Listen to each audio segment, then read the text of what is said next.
Hi friends, welcome to God is great 73కి స్వాగతం. Friends, మీరు కొత్తవారు కనుకైతే నా ఛానల్ని సబ్స్క్రైబ్ చేసుకోండి ఫ్రెండ్స్.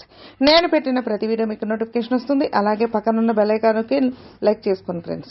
ఇక మన వీడియోలోకి వెళ్దాం. ఈ మనుషులు, ఈ ఆలోచన, ఈ జీవితం అంతా మాయా సంకల్పం. మనం ఎంత గొప్ప వాళ్ళైనా ఏదో ఒక రోజుకి మనం ఉన్న ఇల్లు, స్థలము, మనుషులు అందరూ వదిలేసి వెళ్ళిపోవాల్సింది. మనకంటూ సంబంధించింది ఏది మనతో రాదు. ఈ మనుషులు, ఈ ఆలోచన, ఈ జీవితం అంతా మాయా సంకల్పం. కోరికలు ఉరవడిలో కొట్టుకుపోయే మనసుకి ఆలోచించే సమయం అసలే దొరకట్లేదు. కొన్ని సంవత్సరాలు గడిచిపోయాక అదేంటి అప్పుడే నా లైఫ్ ఇంత అయిపోయిందా అనిపిస్తుంది. వెనక్కి తిరిగి చూసుకుంటే జ్ఞాపకాలుగా మిగిలిపోయిన గుర్తులు మాత్రం ఉంటాయి. కొంతమంది స్వార్థపరులు మిగిల్చిన కన్నీరు, మన చుట్టూ ఉన్న వాళ్ళ కోసం మనం పడిన కష్టం గుర్తుకు వచ్చిన ప్రతిసారి గుండెని పిండేస్తూ ఉంటాయి. అవి మనకు తప్ప ఇంకెవరికి గుర్తుండదు. వారికి ఏదైతే అవసరమో దానికోసమే వాళ్ళ కోరుకున్నది జరిగే వరకు నీ చుట్టూ తిరుగుతూనే ఉంటారు. దాన్ని ప్రేమ, ఆప్యాయత అనుకుని పొరపడితే ఆఖరికి బాధపడేది, గాయపడేది, శూన్యమై మిగిలిపోయేది మనమే. వీడు నావాడు, వాడు నావాడు అనుకున్న వాళ్ళు మనల్ని ఏదో ఉద్ధరిస్తారనుకోవడం మన పిచ్చి, మన పొరపాటు. మనసు పిచ్చిది. అది సాగరంలా పరుగులు పెడుతూనే ఉంటుంది. కోరికలు కెరటాలై ఎగిసిపడుతూనే ఉంటాయి.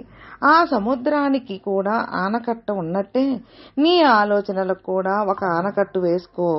అందులో మంచి ఏంటో చెడేంటో అన్నది విచక్షణతో నిర్ణయం తీసుకుని అడుగులు వెయ్యి. నీ జీవిత పయనంలో ఎంతమందిని చూశావో, ఎంతమందితో మాట్లాడావో, ఎన్నో వేల కోట్ల కిలోమీటర్లు దాటుకుంటూ ప్రయాణం చేశావో నీకు తెలియని, నువ్వు చూడని వసంతాలేమున్నాయి. ఋతువులు ఎన్ని మారినా మారని మన తలరాతలు అలానే ఉన్నాయి. మనిషి జీవితంలో కొన్ని ఇవ్వాలి, మరి కొన్ని తీసుకోవాలి.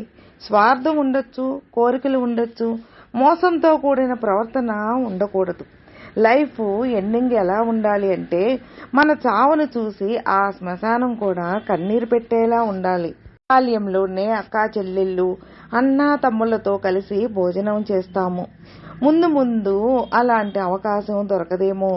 భార్య రాకముందే తల్లి ప్రేమను అనుభవించండి. ఎందుకంటే ముందు ముందు ఆ అవకాశం రాదేమో. పెళ్లిలోనే భార్య సౌందర్యాన్ని చూడండి. ముందు ముందు అది మిగులుతుందో లేదో తెలియదు. పిల్లలు చిన్నగా ఉన్నప్పుడే మాట్లాడేయండి. ముందు ముందు మీతో మాట్లాడటానికి వాళ్ళకు సమయం ఉండకపోవచ్చు. ఎందుకంటే అడుగడుగుకు కాలచక్రంలో మార్పులు ఒకటి పొందడానికి పోయి ఇంకొకటి పోగొట్టుకోవడానికి ఇవే ఉదాహరణలు. కాలంలో మార్పులు సహజం, మనిషిలో మార్పులు అధికం.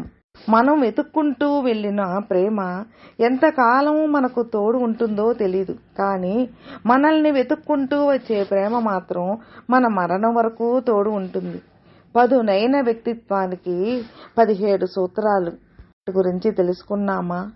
విలువ లేని చోట మాట్లాడకు, గౌరవం లేని చోట నిలబడకు, ప్రేమ లేని చోట ఆశపడకు, నీకు నచ్చని, ఇష్టం లేని విషయాలకి క్షమాపణ చెప్పకు, నువ్వు మెచ్చని వాటికి సంజాయిషీలు ఇవ్వకు, నిర్లక్ష్యం ఉన్న చోట ఎదురు చూడకు, అలక్ష్యం ఉన్న చోట వ్యక్తపరచకు, వ్యక్తిత్వం తాకట్టు పెట్టి పాకులాడకు, ఆత్మగౌరవం పణంగా పెట్టి ప్రేమించకు, చులకనగా చూసే చోట చొరవ చూపకు, జాలిపడి ఇచ్చే పలకరింపులకి, ప్రేమకి జోలి పట్టకు, భారం అనుకునే చోట భావాలు పంచుకోకు, దూరం నెట్టేసే చోట దగ్గరవ్వాలని ప్రయత్నించకు, నిజాయితీని గుర్తించని చోట నిమిషం కూడా వృధా చేయకు.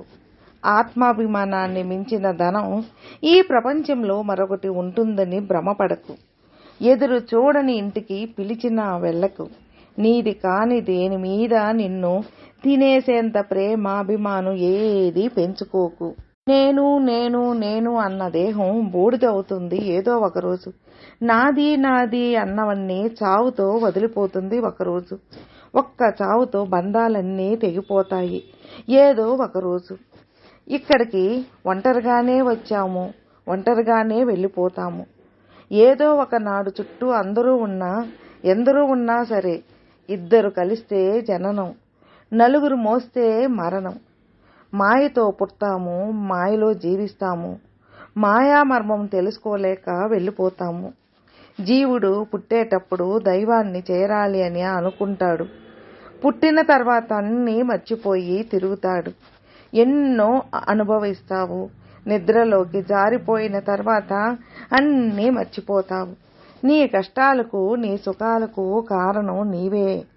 నీవు పుట్టడానికి కారణం కూడా నీవే. ఇలా బ్రతకడానికి కారణం నీవే. ఇవన్నీ నీవు తగిలించుకున్నవే, చేతులారా నీవు చేసుకున్నవే. ఎలా తగిలించుకున్నావో అవన్నీ బ్రతికి ఉన్నప్పుడు మనస్ఫూర్తిగా వదిలించుకునే బాధ్యత నీదే. లేకపోతే మరో జన్మకు సిద్ధం అవుతాడు. బ్రతికి ఉన్నప్పుడే దైవం నామాన్ని పట్టుకో, లేదా బ్రతికి ఉన్నప్పుడు దైవాన్ని ఆశ్రయించు. ఒట్టి చేతులతో వచ్చావు, 10 మంది సహకారంతో బ్రతుకుతావు. పోయేటప్పుడు ఒట్టి చేతులతో వెళ్తావు. ఈ మనిషిలో ఈ ఆలోచన, ఈ జీవితం అంతా మాయా సంకల్పం కదా. ఫ్రెండ్స్, విన్నారుగా. ఫ్రెండ్స్, మీకు ఈ వీడియో నచ్చితే లైక్ చేయండి, మీ ఫ్రెండ్స్కి షేర్ చేయండి. సబ్స్క్రైబ్ చేసుకున్నట్లయితే ప్లీజ్ సబ్స్క్రైబ్ చేసుకోండి. నేను పెట్టిన ప్రతి వీడియో మీకు నోటిఫికేషన్ వస్తుంది. అలాగే మీ అభిప్రాయాన్ని కామెంట్లో మెసేజ్ చేయండి. ఓం నమః శివాయ నమః.